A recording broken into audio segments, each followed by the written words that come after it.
What's up, guys? Welcome back to my channel, and if you're new here, then welcome to our little corner of the internet. Today we're going to be watching a video that was posted 2 days ago. I saw it and it was titled "Why Europe Isn't Working," but apparently they've changed the title. Now it's titled "How to Destroy an Alliance." So I don't know what this video will be about, but without further ado, let's see what this is about. This is the moment the European Union realized it's not working. It's the Munich Security Conference, and the American Vice President says this. The threat that I worry the most about vis-a-vis Europe is not Russia, it's not China, it's not any other external actor. What I worry about is the threat from within. 3 weeks later, the Trump administration paused intelligence sharing with Ukraine for 6 days. And in that week, every European intelligence service quietly started running the same private scenario. A scenario they refuse to discuss in public because saying it out loud makes it more likely to happen. The European Union you grew up with, the one that handles trade and prints regulations about paper straws and gives speeches about values, that institution was built on 5 specific bets about how the world works and would work in the future. And as it turns out, every single one of those bets was wrong. And we realized it all at the same time. But worst of all, as you will soon see, the institution was specifically designed to make it impossible to fix any of these issues quickly. So here are the bets. Bet number 1, security. Let's rely on America to protect us if anything were to happen. But wait, if America protects us, that means we can start neglecting our own militaries. This is the thought process behind all of NATO Europe. Have I left the air conditioning on in this room for 2 whole days? Or did it just now open by itself?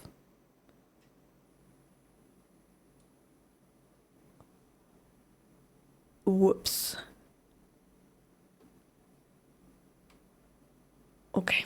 Slowly but surely dismantling their militaries. The result was that military manpower fell roughly 50% between 1990 and 2014. Defense budgets dropped to 1.5% of GDP for most of the major countries, even though the agreement with NATO was 2%. Conscription went away in France in 1996, in Italy in 2005, and in Germany in 2011. This is a brilliant strategy to save money if America keeps protecting us.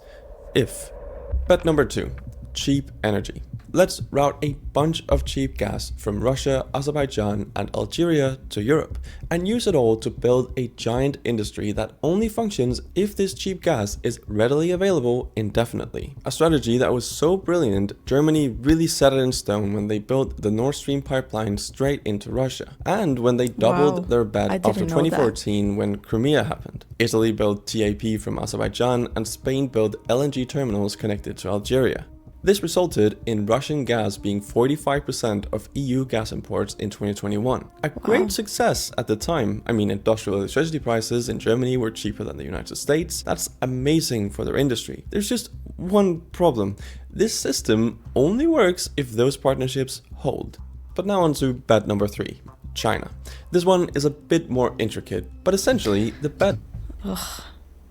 I'm starting to see how relying on other countries might seem like a good decision at some point, but then it usually always comes down. I think I asked in one video if there are countries that are not reliant, so reliant on other countries, and I wonder how they work. But it's also inevitable to have to rely on other countries and have to make connections. So was China buys such a big percentage of all our stuff. I mean, the German auto industry at its peak was earning 40% of its global profits inside China. France's luxury industry, LVMH, Kering, MS, was earning 1/3 of global revenue from Chinese consumers. It makes sense why you would want that to continue. So we thought, of course they will continue to do that. The only problem is, this only works if China remains a market, not a rival. Bet number 4, demographics. The whole social model of the EU, pensions, healthcare, unemployment insurance, free university, it was all calibrated to a population pyramid that looks like this. Lots of workers, few retirees. 3 or 4 people of working age for every pensioner, which only works if Europeans keep being born. Bet number 5, politics. When the Berlin Wall fell, the European community had 12 members, all Western democracies by the way, but over the next 2 decades it absorbed the entire former communist bloc. Poland, Hungary, Czechia, the Baltics and Romania. 12 new countries in just 10 years. And the deal was simple. To get in, you had to clean yourself up. That meant independent courts, free press, real elections, and once you were in, you stayed clean because the institutions you'd built to qualify would keep you that way. That was The age gap between, or the age gaps in general, is something that I've seen recently a lot in Finland. Elderly are not getting taken care of in as they used to, or not getting the quality life as they used to, because there's more elderly than younger people working, and usually the people who work at houses for the elderly are overworked, and it's just not good. It's getting worse for sure, which is very disappointing because at least Finland used to be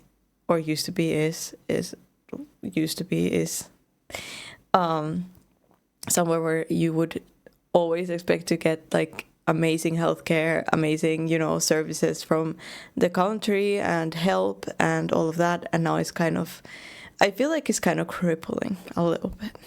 At least the bats. Democracy was a one-way street. Countries got better, they didn't get worse. At least that's what we thought, because that only works if democracy actually keeps moving forward. So now let's look at where all of these bets are right now. Russia invaded Ukraine, Trump is back in the White House, Chinese EVs are eating the European auto industry alive, the birth rate is only 1.34, the lowest level on record ever.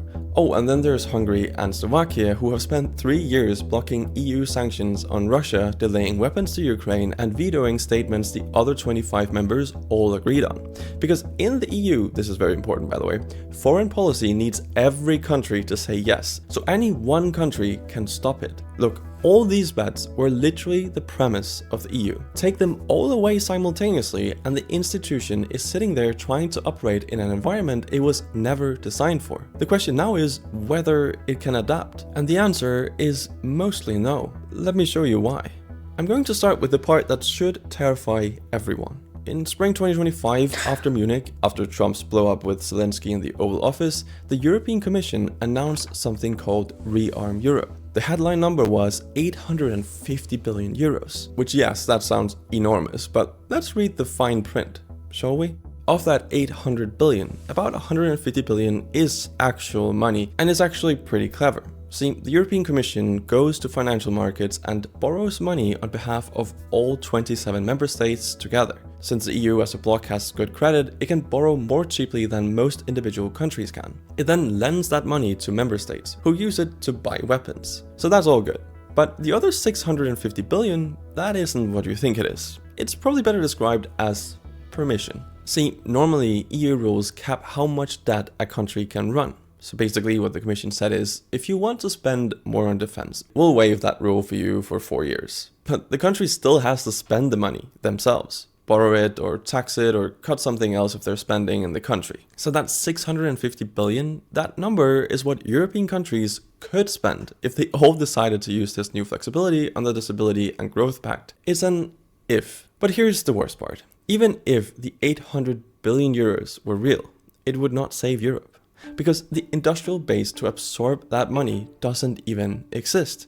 Look at artillery shells, the simplest, dumbest thing, literally just tubes of metal full of explosives. When Russia invaded Ukraine, Europe pledged to send Kiev 1 million artillery shells in a year. They ended up sending about half, because the actual European production capacity at the time was around 500,000 to 600,000 shells a year. For the entire continent, by the way. To put that into perspective, Russia was producing around 1 million at that time, and in 3 years they scaled to roughly 7 million rounds. The EU eventually hit roughly 2 million a year, but only after missing its own deadline. This is very telling. Europe, with an economy 10 times the size of Russia, has spent 3 years frantically trying to match a third of Russia's output. And it isn't even close to being there yet. And it will never be there. Sorry. I don't know if I just made a huge sound with that. But yeah, I don't know. The military system in Europe is quite interesting. I haven't really looked into it as much as I've looked at Americans, for example, recently. But I don't know. I'm unimpressed. Let me remind you, Not really unimpressed, but by these numbers that I'm seeing here. But these are just tubes of explosives. If we move up the complexity ladder, this discrepancy gets even worse. Take air defense. The two main interceptor systems Europe relies on are the American Patriot and the Franco-Italian SAMPT. Combined production of advanced Patriot interceptors across the US, Japan and Germany is around 850 per year. SAMPT production is roughly 120 per year. If we add up generously, you'll land at maybe around 1,000 high-end interceptors a year for the entire NATO alliance. Now let's look at what they have to stop.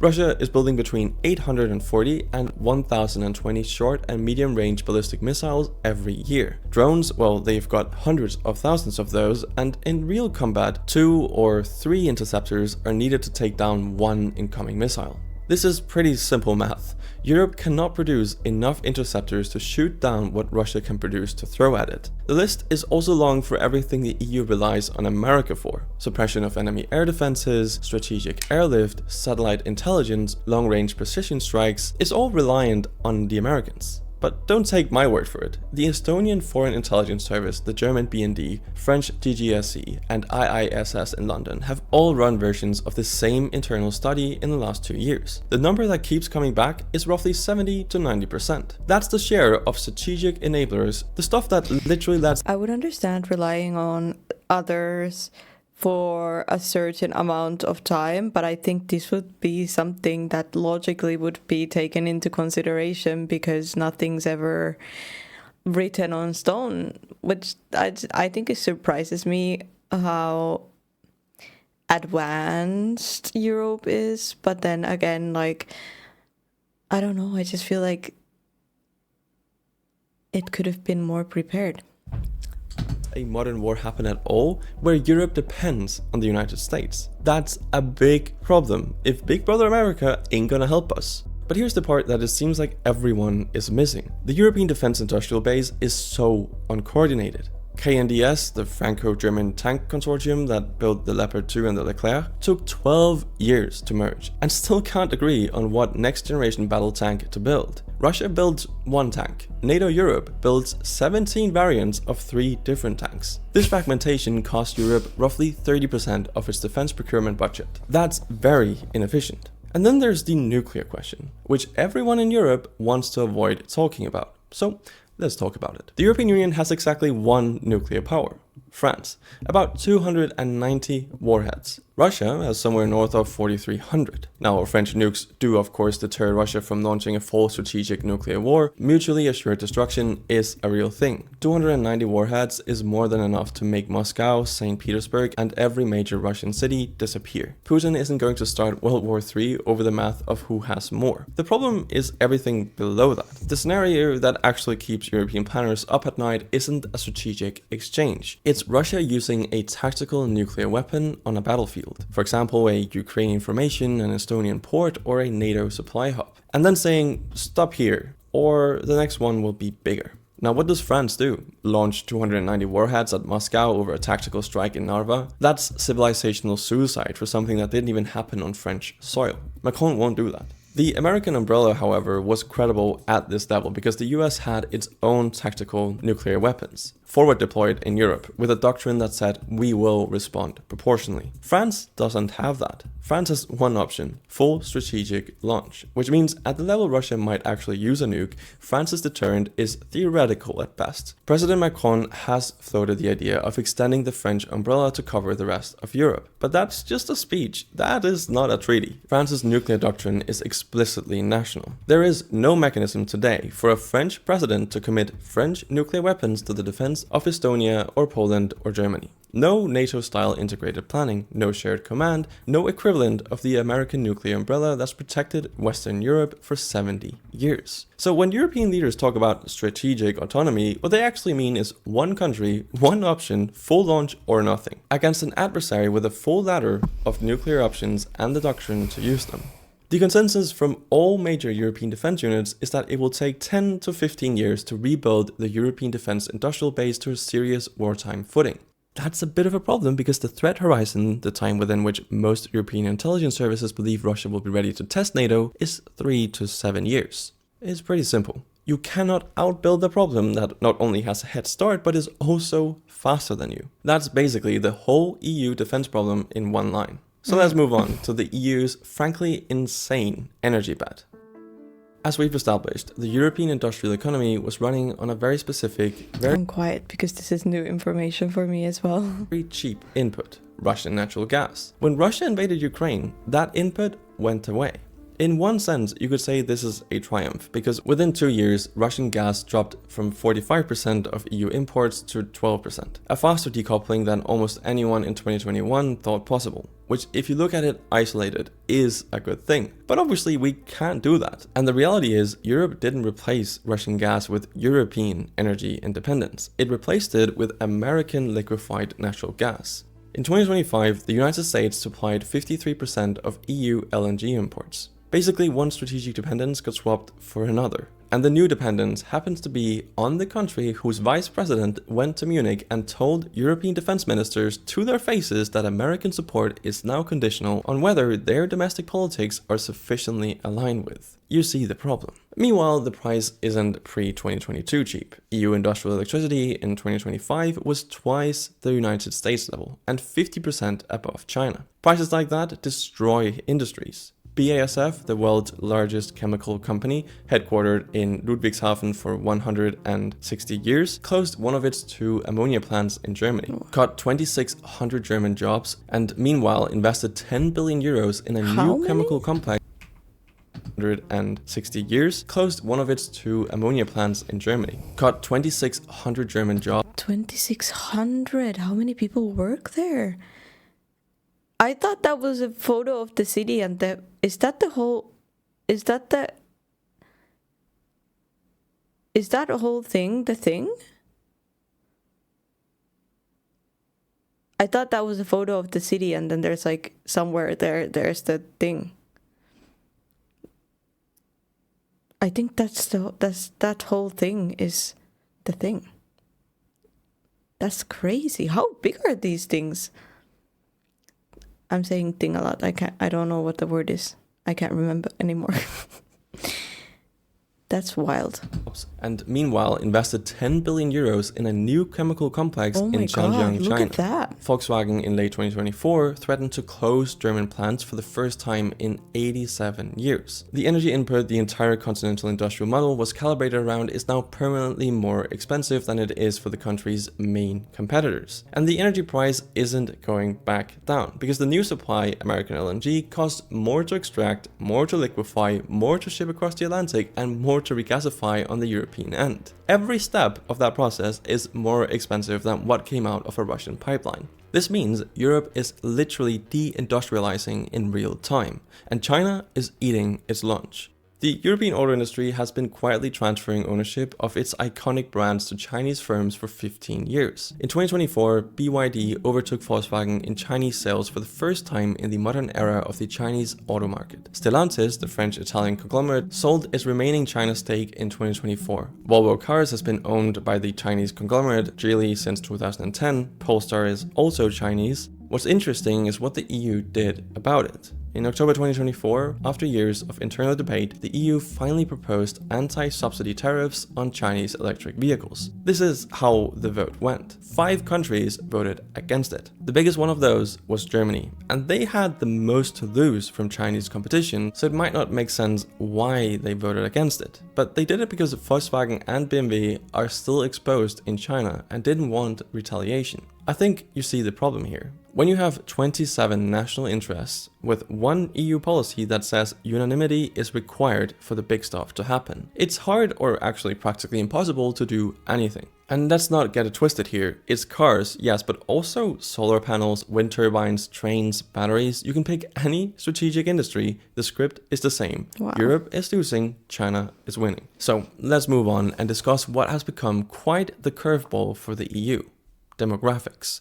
See, the total fertility rate in 2024 for the EU was 1.34 children per woman. And just so you know, replacement level is 2.1. But look, there's no policy tool anywhere in the world that's been demonstrated to push fertility from these abysmal rates back up towards 2. Hungary tried with cash bonuses, tax breaks, mortgage forgiveness for couples with 3 children. And sure, Hungarian fertility moved from 1.23 to 1.53 due to these reforms, but that's not close to being enough. And it's now sliding back down again. South Korea has been... I feel like the culture is changing as well, like in the generation is different, though there's no, like, it's not the same. I thought that would play the most, like the biggest part when it comes to having children in general, but clearly they're able to make people want to have children more, but that's just mind-boggling.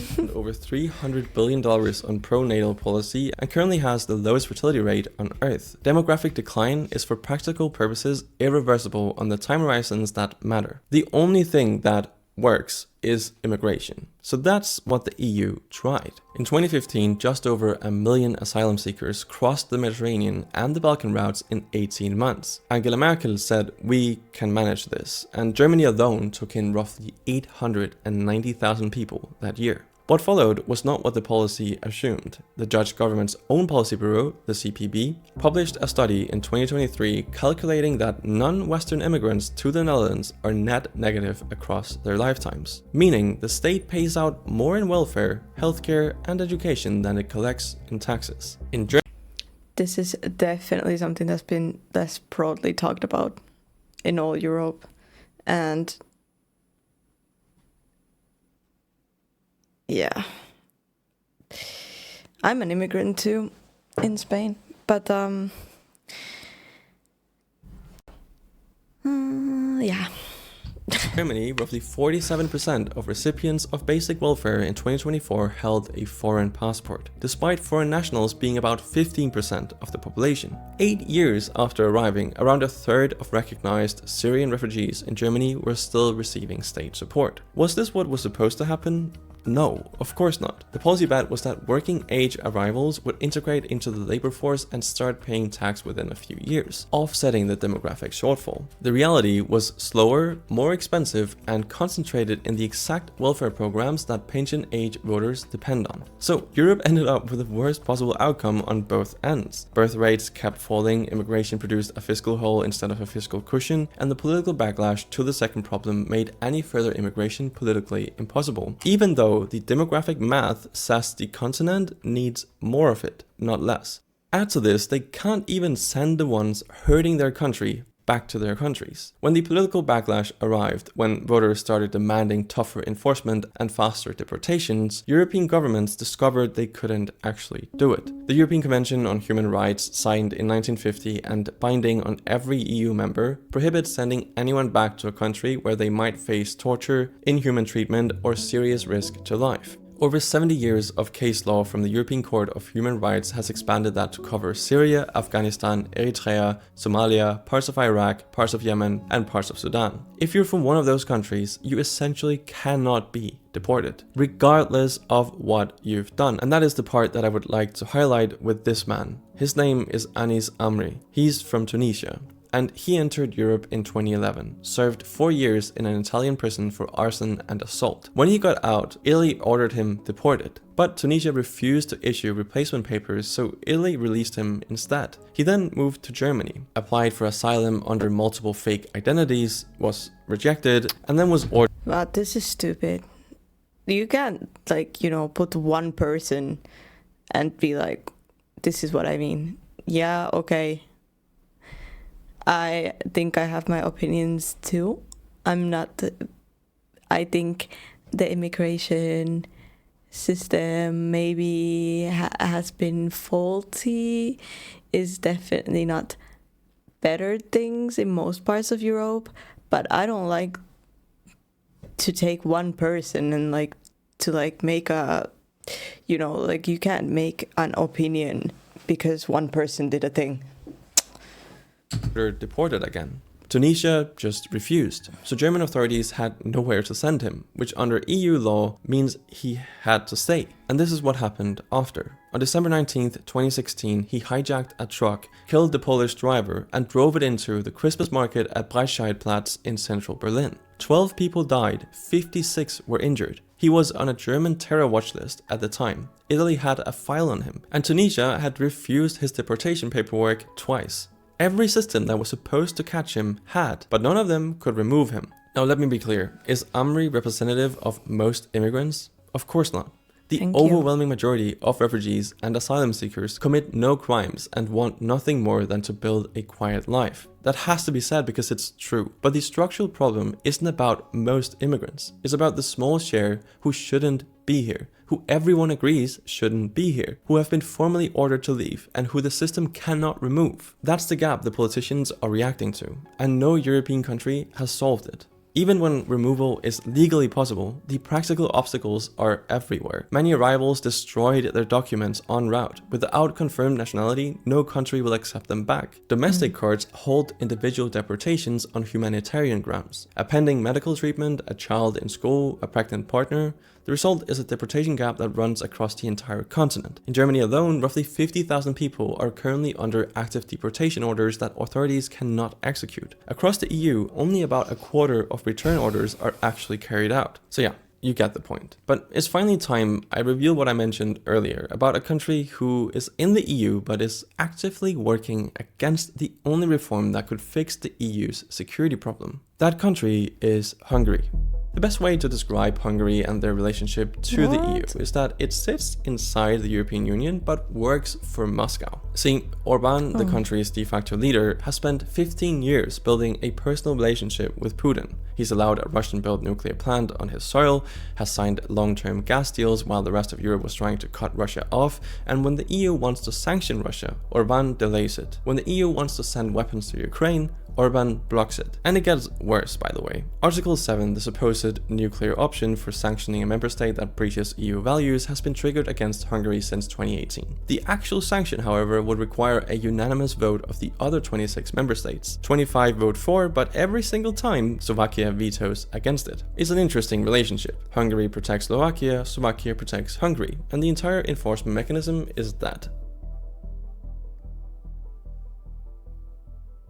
But I can't share that in this video. So instead, I'm doing that in Outpost, my newsletter. There's two tiers, rest of the rules and field notes. Some about the intricacies I can't share on YouTube, as well as monthly intricacies you can't share on YouTube, interesting. That was an interesting video. The rest of it is just at Cleolino. Channel demonetized if I put it in a video. And look, if you've made it this far, you're probably the right kind of person for it. So check it out if you want. It will be the first link in the description. Thank you so much for watching, and I'll see you in the next one. In pipeline. But yeah, I mean, nothing really surprised me because I just feel like a lot of things are going backwards in general, but I mean, there's nothing I can say about this video, honestly. I don't have any insights. I'm not smart enough for this. But I hope you guys enjoyed watching this with me. Thank you for joining me. Please leave a like, subscribe if you haven't yet. And I'll see you guys in the next video.